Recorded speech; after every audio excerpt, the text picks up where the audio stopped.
We're back to the Neil Haley Show. And you know what? When we talk about how to grow your business, there's seeds before anything starts. We've talked about on some of the shows this week, small businesses. We talked about everything from entrepreneurship. But when you're planting that seed, what do you do? So I'm excited to welcome to the program, Lorie Brown. Lorie, how are you? Thanks for coming on the show. Thank you. I appreciate it. All right. So Lorie, tell us your background and we're going to go and say, okay, I want to start a business today. How am I going to grow it so that it becomes an income level for me, that I could quit my day job or I could use it as a side hustle? But let's go first to your background. Okay, I'm a registered nurse as well as an attorney, and I help people grow their business on solid legal ground. Okay, awesome. So let's just jump right into the topic, how to grow your business. What's the first steps and strategy in doing that? Well, I always say build the plane as you fly, because if you're still working a regular job, you can still plant all the seeds and get everything going so that it's ready to take off when you're ready to end your job. There's a lot of steps you can take. You can determine what kind of entity you want to be. You can set up the policies and procedures for the practice. You can figure out what type of practice it's going to be. You can figure out packages and pricing, and you can determine who your market is. Interesting. So kind of that planning phase is very important to look at before starting anything else. So what kind of planning do you recommend for people to kind of do, to create a checklist? What is that thought process? Well, I actually do have a checklist for business owners. It's primarily for nurses. It's called the Nurses Legal Business Checklist. But there's a lot of steps that you need to take. It depends on what kind of a business owner you are. If you're a professional, you want to make sure you have malpractice insurance and your licensing, and it allows you to do that. You can also determine what kind of entity you want to be to get the best tax advantage for your business. Either LLC or a sole proprietorship, that type of thing, based on Exactly. the circumstance, right? Right. And each entity has its own benefits. Exactly. And it's depending on how much work, how much money you're going to bring in, and what's going to be the best tax situation, right? Exactly. Especially when October 15th, for people that are filing their taxes late, extending their taxes, these are things to look at, especially before you get to that point, so you understand things and understand the tax thing. So that's a huge part of the checklist, is the money I'm going to make. And so what you work with, and you said nurses, what kind of business is that? Explain that to me. I'm just interested for education wise.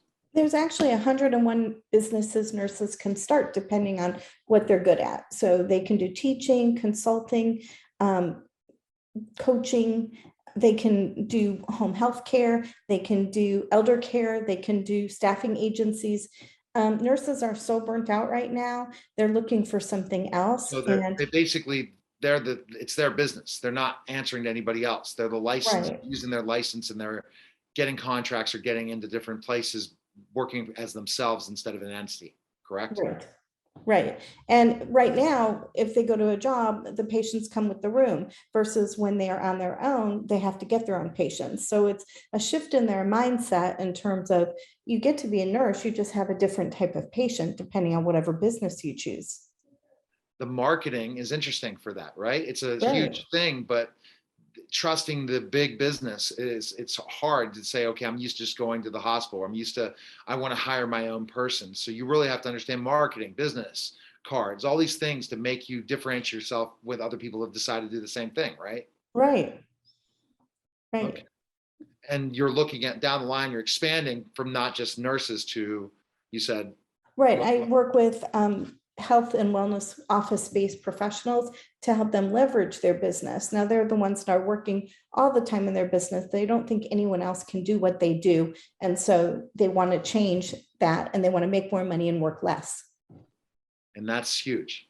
And so coming up with those things. But I think it's interesting to think about in this day and age where you don't have to be stuck in this thing of the age of COVID. You can do your profession, but have the flexibility, and it's your own business.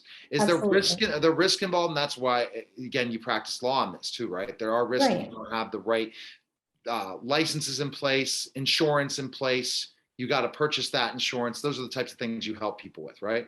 Right. As an employee, everything was provided for you, but now that you're on your own, you have to make sure you have everything in place so that you're protected, your assets are protected, and your patients are protected. And I remember I had private practice liability insurance when I was a tutor, and I would go into homes and different things. I had that insurance for my tutors as well, because it was so important. If something, God forbid, happened when you're insured, where you work for a company and you're an in-home nurse, it's a different story than when you work as yourself as an in-home nurse. You better have the proper insurance, and it's not too expensive, is it? It's not like a huge break the bank kind of. Oh, no, not at all. Not at all. Especially, for nurses and health and wellness professionals. It's not like the physician insurance. So what do you define health and wellness professionals? See, we're really breaking this down to some interesting things, because there's a ton of them out there that you can Yeah. send from this interview and send it out to people you're educating them. And that's fantastic. Go ahead. Thank you. Yeah. I work with office-based professionals such as acupuncture, chiropractor, natural medicine, functional medicine, anything that has any person that works in an office that's working all the time, doesn't make it home for dinner with their kids, but wants more of a life, but to make more money. And they feel like they're the only ones that can do it. And so I help them change their mindset from a commodity to the patient interaction, to broaden how they can take care of that patient, providing more, but again, less of your time. I never would have thought there was a marketplace in that area. And you really could kind of expand that to anyone down the line, and take some of the things, if you're listening to this radio show or watching this YouTube video, that if you are practicing as a tutor, if you're practicing as an education professional, you're in an occupational therapist, or different things, you can do the same things by learning the step-by-step process that Lorie offers and kind of tweaking it for your profession. So it's always great to look at all those things because of growth. And you started with nursing and now you're expanding to other things. And that's fantastic. What is your ultimate goal for your business to teach people? Yeah. Well, I must tend to be a serial entrepreneur. I have a active law practice doing professional licensing defense with healthcare professionals. I have empowered nurses where I teach nurses to be business owners, and then it's now going to be empowered practices where I've expanded not just nurses, but to other healthcare professionals, office-based professionals. Congrats on the success. Where can people find information on you? Get that checklist and stuff. Where can they go? Sure. For nurses, go to empowerednurses.org. It's past tense, empowerednurses.org. And for empoweredpractices.org, it's the same thing, empowered past tense practices.org. And at empoweredpractices.org, you can take my quiz on, do you have the perfect practice? Because what areas are you missing to make your practice perfect for you? Thanks again for stopping by, Lorie. Appreciate it. And thanks for coming on the show. Thanks so much. You're Bye. listening, watching the Neil Haley Show, and we'll be back in just a moment.